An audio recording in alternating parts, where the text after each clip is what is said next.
Bon, vous avez suivi les enseignements, ça vous a fait du bien. C'est important. Là maintenant, on va entrer dans la dimension spirituelle. Ça ne veut pas dire qu'on était dans la dimension charnelle. Mais on va entrer dans le monde spirituel maintenant. Dans un autre domaine. On va parler des entités spirituelles. Pour ça, c'est le terrifiant combat de l'ange lumineux. Le terrifiant combat de l'ange lumineux. C'est quoi cet ange-là? On va aller dans Apocalypse, chapitre 18, au verset 1. Bible du sommeil, il dit: après cela, je vis un autre ange descendre du ciel. Il détenait un grand pouvoir, virgule, et toute la terre fut illuminée du rayonnement de sa gloire. Donc, dans Apocalypse, chapitre 18, au verset 1. On vous parle ici que Jean, à l'île de Patmos, quand il est sorti de son corps, il a vu une entité extrêmement puissante qui, par son rayonnement, a illuminé toute la surface de la terre. Or, nous savons que quand le soleil brille dans toute sa splendeur, ça ne va pas éclairer toute la terre. En tout cas, dans l'époque où nous vivons. Mais cet ange-là, par son rayonnement, a fait pénétrer sa puissance dans les nuages et ça a éclairé toute la terre. Et pourquoi cet ange a éclairé toute la terre? Bible des peuples, il dit: après cela, je vis un autre ange qui descendait du ciel et rayonnait d'une telle puissance que toute la terre fut éclairée, illuminée de sa gloire. Donc, on vous dit ici que même les anges ont des puissances, ils ont les propres gloires. Et cet ange-là, c'était un puissant visiteur qui est venu dans le plan physique. Donc, il a franchi des dimensions, un océan d'étoiles pour venir dans cette réalité. Mais malgré qu'il est venu dans cette réalité, il a fallu que Jean puisse le contempler dans une vision. Sinon, Jean lui-même ne pouvait pas supporter cette apparition au-devant de lui. Dans la Bible, Shuraki, il est dit: il a une grande puissance. Psaume 18, au verset 10, traduction avec crampon, il est dit: il a baissé les cieux. Donc quand cet ange est descendu, il a baissé les cieux. On ne dit pas ici qu'il a baissé le ciel, mais les cieux. Parce que voici les cieux des cieux ne peuvent contenir le divin. Et les anges aussi, quand ils viennent dans ce monde, ils prennent votre apparence, ils prennent votre taille pour mieux vous parler, pour que vous puissiez les voir. En tout cas, ceux qui peuvent voir les entités spirituelles, bien entendu. Donc, on va vous expliquer comment cet ange-là est descendu et qu'est-ce qu'il est venu faire réellement sur la terre.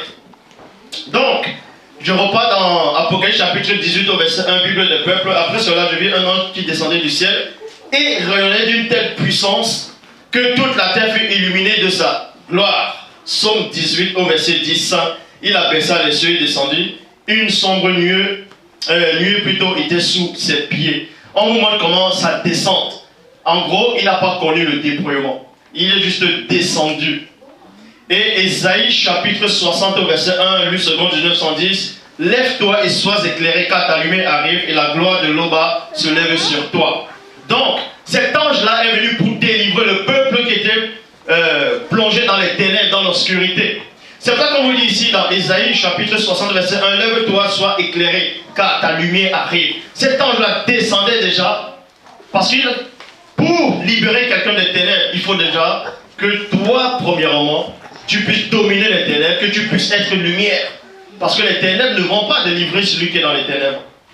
Il faut, pour délivrer quelqu'un qui est dans les ténèbres, il faut que toi-même tu sois lumière. Donc, lève-toi et sois éclairé.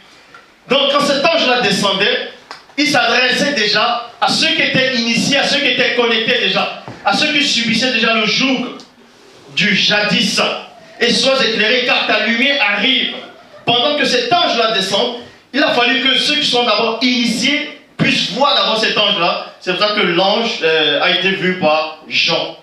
Parce que Jean était déjà devenu une lumière. Comme le Christ lui dit, vous êtes la lumière du monde. Et Jean avait vu cet ange-là. Mais sauf que ceux qui vivaient dans les ténèbres n'avaient pas encore vu cet ange-là. Et la gloire de l'homme se lève sur toi. Matthieu chapitre 4 verset 16. Ce peuple assis dans les ténèbres a vu une grande lumière. Et sur ceux qui étaient assis dans la région de l'homme de la mort, une lumière s'est élevée. Vous voyez, est-ce que vous comprenez? Donc quand vous vivez dans les ténèbres, ça symbolise quoi? Les mauvaises choses, les murmures, les mauvaises pensées, le congossa, bref, tout ce qui ne plaît pas au divin, tout ce qui empêche que vous puissiez accéder à la connaissance absolue, c'est-à-dire au mystère de la fusion. Et ce peuple-là, qui est ce peuple-là aussi devant vous, sont en train de voir la grande lumière par la parole. Et cet ange-là a dégagé sa lumière par son rayonnement, a éclairé toute la terre. Parce que le but de Dieu, c'est pas que l'homme puisse mourir, c'est pour que le peuple puisse être sauvé. Donc en cela, il va éclairer toute la terre. La chance n'existe pas, mais Dieu fait grâce. Il donne sa lumière à toute la terre, de même qu'il fait pleuvoir sur les bons et sur les mauvais. Donc l'ange doit illuminer toute la terre pour tous ceux qui vont recevoir cette grâce-là. Cette lumière vienne vers cette lumière-là. Ésaïe chapitre 60 au verset 19. Ce ne sera plus le soleil qui t'éclairera de lumière pendant le jour, ni la lune qui t'éclairera de sa quoi? De sa lueur. Donc on apprend ici dans Ésaïe chapitre 24 au verset 23. Ésaïe 24 au verset 23, il est dit: la lune sera couverte de honte et le soleil de confusion. Mais on ne parle pas de ce soleil qui représente les deux théories du mystère de l'aube, du début de la Genèse, c'est-à-dire de l'origine cosmogonique. Mais ce soleil-là représente ici, dans cet enseignement, d'autres formes d'entités. Parce que le soleil, les gens ont besoin du soleil, et le soleil dans la Grèce antique représentait qui? Quel faux dieu? C'est quel faux dieu qui portait le soleil? C'était qui? Dans la mythologie grecque. Non. C'était qui portait le soleil sur le char? Apollon. Donc, on vous montre ici, la lune sera couverte de honte et le soleil de confusion. Pourquoi? Parce que dans Ésaïe chapitre 60 au verset 19, il est dit: ce ne sera plus le soleil qui te servira de lumière pendant le jour. Parce que cet ange-là vient, ce messager vient, ce visiteur puissant, il entre dans cette réalité-ci pour éclairer le peuple de Dieu. En cela, on dit dans Job, chapitre 34, au verset 22, il n'y aura ni ténèbres, ni ombre de la mort, où puissent se cacher ceux qui commettent l'iniquité. C'est en cela où, dans Apocalypse, chapitre 18, au verset 1, cet ange-là a éclairé toute la terre. Comme ça, quand tu commets le péché, quand tu commets le mal, quand tu commets l'iniquité dans les ténèbres, la lumière va te surprendre. En cela, quand la lumière te surprend, tu n'as plus envie de commettre l'iniquité. En gros, on te dit: repens-toi. Là, c'est l'ange qui éclaire. Et dans Hébreux chapitre 4, verset 13, nulle créature n'est cachée devant lui, mais tous sont en nu et à découvert aux yeux de celui à qui nous devons rendre compte. Parce que cet ange-là livrait déjà un combat terrifiant. Jérémie chapitre 16, au verset 17, car mes yeux sont tentatifs à toute leur voix. Donc cet ange-là est en train de voir tout ce qui se passait. Cet ange-là assistait aux œuvres mauvaises qui se produisaient sur la terre. C'est pour ça que son rayonnement a éclairé, même dans les ténèbres, je parle fort, a éclairé même dans les ténèbres les plus obscures. Donc, Jérémie chapitre 16 au verset 17, car mes yeux sont attentifs à toute leur voix. C'est cet ange-là qui est attentif à tout ce qui se passe sur la terre. Elles ne sont point cachées devant ma face, et leurs iniquités ne se dérobent point à mes regards. Daniel chapitre 2 au verset 22. Il révèle ce qui est profond et caché. Il connaît ce qui est dans les ténèbres et la lumière demeure avec lui. La lumière demeure avec lui parce que cet ange-là, c'est un ange de lumière. C'est une entité lumineuse qui éclairait, qui avait c'est-à-dire un terrifiant pouvoir. Un pouvoir incroyable. Et il n'y avait pas de protocole. Cet ange-là était accompagné, il n'était pas accompagné, il était tout seul. Mais tout à l'heure, vous allez voir que quoi qu'il était tout seul, il y avait néanmoins un autre qui devait venir après. Donc, dans Psaume 104, verset 2, la lumière t'enveloppe comme un vêtement. C'est ça qu'on vous dit dans Apocalypse chapitre 18, verset 1. Cet ange-là brillait comme c'était une lumière, toute la gloire illuminait toute la terre parce qu'il était enveloppé de cette lumière comme un vêtement. Psaume 48, verset 5. Nouvelle Bible seconde, il est dit, car les rois se sont ligués, ils se sont avancés ensemble. Là, on entre dans le combat. Voilà ce qui se passe dans le véritable combat spirituel. Quand un ange descend, les anges comme Gabriel, tout ça, bref, mais là, c'est pas Gabriel. Quand cet ange-là est descendu, cette entité-là est descendue, il est en train de briller. Et quand on dit ici, les rois se sont concertés. Donc, ce sont les anges déchus qui ont vu cette entité, qui est venue éclairer la terre, qui sont venus éclairer les ténèbres. Et eux, ils n'ont pas, ils étaient contents. Donc, ils ont fait une sorte de briefing pour aller d'abord connaître quelle est cette entité-là. C'est quoi cette entité qui éclaire toute la terre? C'est qui cette entité? Donc, pour ça, ils vont se concerter ici, on dit dans Psaume 48 au verset 6, Bible des peuples, à peine, à peine l'ont-ils vu qu'ils restaient stupéfaits. Quand ils ont vu l'entité, ils étaient là stupéfaits.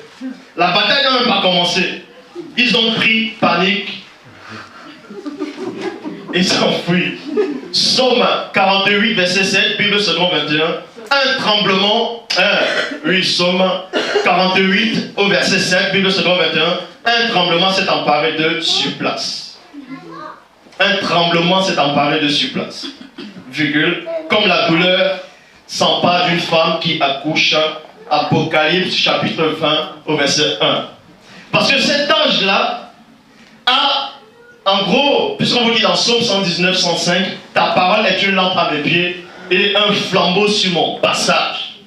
Et on vous dit qu'il y a toujours un guide, l'ange de Dieu campe autour de ceux qui le craignent. Cet ange-là est venu éclairer la terre, est venu faire en sorte que l'homme sorte des ténèbres.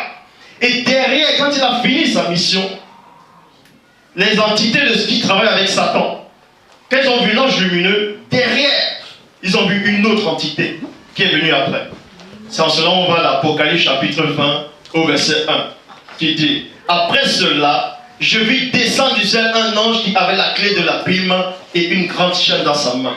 Quand ils ont vu cet ange, ils ont dit, oh! Le tremblement les a saisis. Parce que Christ est sur la terre, les démons disent, c'est-à-dire, ils ne voulaient pas qu'on les jette dans l'abîme. En gros, ils ont supplié, nous envoie pas dans l'abîme, envoie-nous plutôt ailleurs. Mais quand ils ont vu l'entité même qui a le contrôle de l'abîme, ils ont dit, oh! Le tremblement les a saisis. Ils ont pris la fuite. Mais il y a un qui n'a pas pris la fuite. Le jadis n'a pas pris la fuite. Il n'a pas pris la fuite, les autres ont pris la fuite. C'est ça qu'on lit l'Apocalypse chapitre 20, verset 2, Bible, parole de vie. Il saisit le dragon. Parce que le dragon n'a pas fui. Le dragon l'a sous-estimé.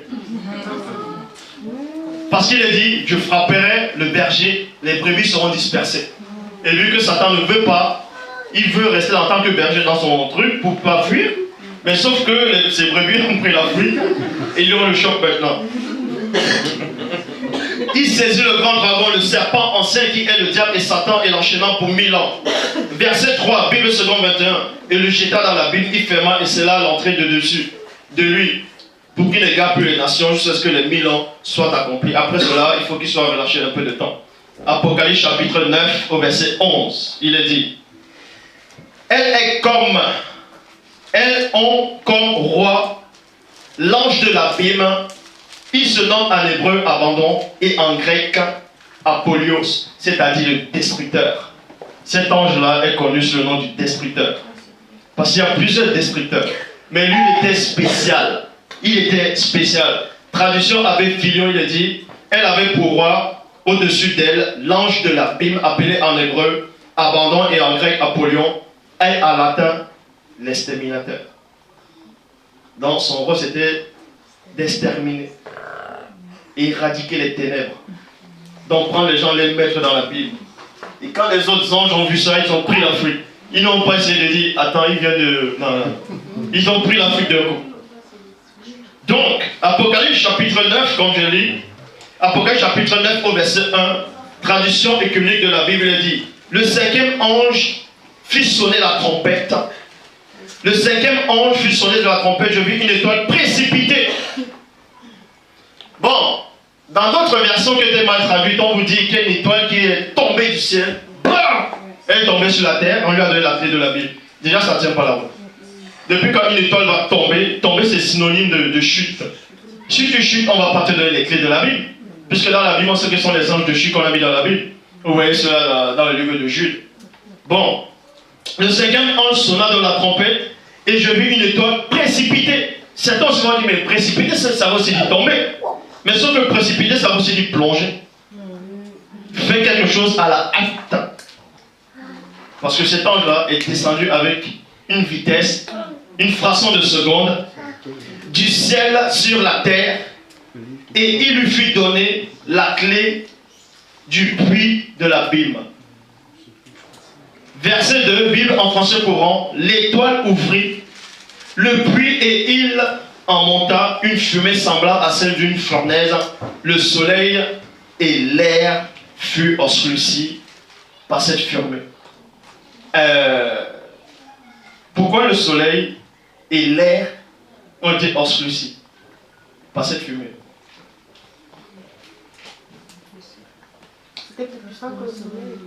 Comment? Mais pourquoi on parle de l'air? Les esprits de l'air. Dans 2. Donc, il faut obscurcir d'abord même l'air, l'atmosphère où ces esprits-là résident. On obscurcit ici, c'est quoi? Ça symbolise quoi? Les ténèbres. Ça veut dire que les anges lumineux, en tout cas cette espèce d'ange-là d'entité, pour combattre le mal, pour combattre les ténèbres, il fait d'abord apparaître d'autres ténèbres qui sont plus noires que les autres ténèbres. Parce que selon la Bible, on dit que Dieu se cache dans l'obscurité. Mais on sait que Dieu ne peut pas se cacher quelque part, puisque rien ne le contient. C'est une métaphore. Mais ici, on vous apprend que l'air est obscurci. En cela, la baston commence. Apocalypse chapitre 9 au verset 2. Bible en français courant, l'étoile ouvrit, comme j'ai lu, l'étoile ouvrit et il monta une fumée semblable à celle d'une fournaise, le soleil et l'air fut obscurci par cette fumée. Verset 3, Bible des peuples, de cette fumée.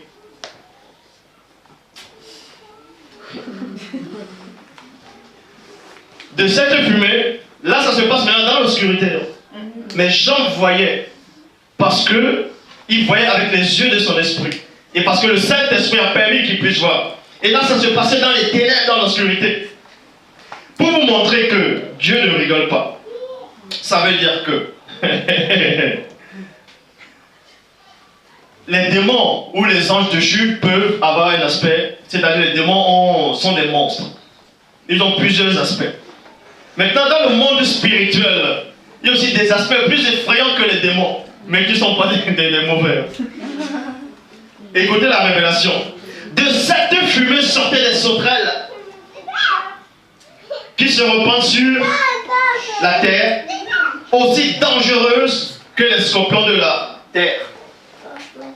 Verset 7, on vous dit, ces sauterelles ressemblaient à des chevaux préparés pour le combat. Est-ce que vous voyez? Si on fait 1000 ans, on fait en 2000. Ressemblaient à des chevaux pour le combat. Ils avaient sur les têtes comme des couronnes semblables à de l'or. Et leurs visages étaient comme des visages d'hommes. Vous avez déjà vu des sauterelles qui sont comme des chevaux, qui sont comme des... C'est encore quoi ça? Si vous les voyez, vous pensez que ce sont des démons. Donc, dans l'esprit de l'air, les esprits de l'air, on va obscurcir, et maintenant de cette fumée, ces entités-là vont apparaître. Ce sont des hybrides. Parce que ce sont des métaphores, on parle avec des images. Mais derrière, c'est un combat qui devait s'apprêter. En cela, il est dit dans Job 26, au verset 6, devant lui, le séjour des morts est nu, l'abîme n'a point de voile. Luc 8, 31, Bible du semeur, ces démons suppliaient Christ de ne pas les ordonner d'aller dans l'abîme. Parce qu'on sait ce qui sort de cette abîme, en tout cas de l'obscurité, de cette fumée-là. 2 Pierre 2, 4. Car si Dieu n'a pas épargné les anges qui ont péché, mais s'il les a précipités dans les abîmes de ténèbres et les réservés pour le jugement. Les anges ont peur de ce qu'il y a dans l'abîme. Parce qu'il y a des entités qui gardent l'abîme. Et eux, ils sont différents des autres entités. En gros, ce sont les gardiens du puissant fond. C'est en cela où, même le monde scientifique, quand ils essayent de voir, bon, je vais prendre l'exemple, sur le film hollywoodien, bon, pas hollywoodien, mais je crois franco-français, américain, tout, sur Lucy. On fait croire que Lucie, elle atteint 100% de son cerveau et qu'elle est devenue soi-disant les faux dieux. Mais j'ai rigolé à la fin parce que quand elle arrive soi-disant à 100%, on montre comment le Big Bang commence. Et après, avant le Big Bang, on montre l'obscurité. Et là, ça s'arrête.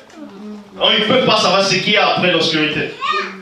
Alors, on vous dit ici, là, 16 entités, ils protègent le puissant fond. Parce qu'il se cache aussi derrière l'obscurité. Sans cela, on dit que l'Esprit de Dieu se mouvait au-dessus des ordons de l'obscurité. En cela, derrière l'obscurité, l'âme ne sait plus ce qu'il y a de l'autre côté. Parce qu'il y a des gardiens, on les appelle les gardiens de la mémoire. Je crois que je parle trop là. Donc, 2 Pierre 2, 4. Car si Dieu n'a pas épargné les anges qui ont péché, mais qu'il les a précipités dans les abîmes des ténèbres et réservés pour le jugement. Apocalypse chapitre 18 au verset 2. Bible des peuples. Aïe. Apocalypse chapitre 18 verset 2. Après ce combat spirituel, quand l'ange de l'Apocalypse 20 est descendu, quand il a enchaîné le diable, quand ces esprits hybrides sont sortis, il y a eu un combat pour que le peuple de Dieu sorte du joug. Et quand le combat est fini, de même que Christ a dit, quand la lumière est revenue, il a dit, tout est accompli. Apocalypse chapitre 18 au verset 2, Bible des peuples, il dit, il cria d'une voix puissante. Elle est tombée, Babylone. Babylone, entre parenthèses, c'est quoi? C'est Babel, la porte des dieux. Donc, l'esprit de l'air aussi est tombé. Pour que l'homme soit libéré complètement de ses pensées. Donc, l'ange crie maintenant, elle est tombée, Babylone la grande. Elle est devenue une demeure de démons, un abri pour tout esprit impur, un repère d'oiseaux impur, indésirable. On vous montre comment ça se passe dans le plan spirituel. Si Dieu vous ouvre l'esprit, là maintenant, les yeux de vos esprits, pour voir le combat qui se déroule là, pour vous, vous n'allez plus dormir. Vous allez avoir peur de dormir. Eh oui, vous allez avoir peur de dormir. En ceci, je vous dis, Dieu vous aime beaucoup. Franchement, n'abandonnez pas. Peu importe les difficultés, peu importe les situations, gardez l'espoir. Vous n'êtes pas venu sur la terre pour vivre comme tout le monde. On ne vous a pas créé pour être des figurants. Soyez des acteurs et des actrices. Pas des acteurs et actrices hollywoodiens. Mais apprenez réellement à connaître qui vous êtes. On ne vous a pas créé juste pour vous créer, pour vous faire plaisir. Vous avez un but. Soyez conscient de ça. Pensez à la génération à venir. Pensez à vos enfants. L'héritage que vous allez les léguer. Ce que vous devez les aplanir le chemin là maintenant pour eux. Parce que les apôtres, regardez même le Christ. Jean-Baptiste est venu aplanir le chemin du Christ. Parce que Christ ne devait pas venir directement comme ça. Il a fallu quelqu'un qui trouble là-bas. Parce que les pharisiens avaient peur de Jean-Baptiste. Jusqu'à un moment où on était obligé d'envoyer les Lévites pour poser les questions à Jean le Baptiste. Parce que, pourquoi poser les questions à Jean le Baptiste par les Lévites? Parce que les Lévites sont ceux qui marchaient avec Dieu, qui faisaient ce qui était bien devant le divin. Et Satan le savait. C'est vrai qu'on envoie quelqu'un qui a à peu près la même foi que Jean-Baptiste pour qu'il puisse s'adoucir. Mais Jean ne s'est pas adouci. Il les a regardés. Et qu'est-ce que Jean a dit?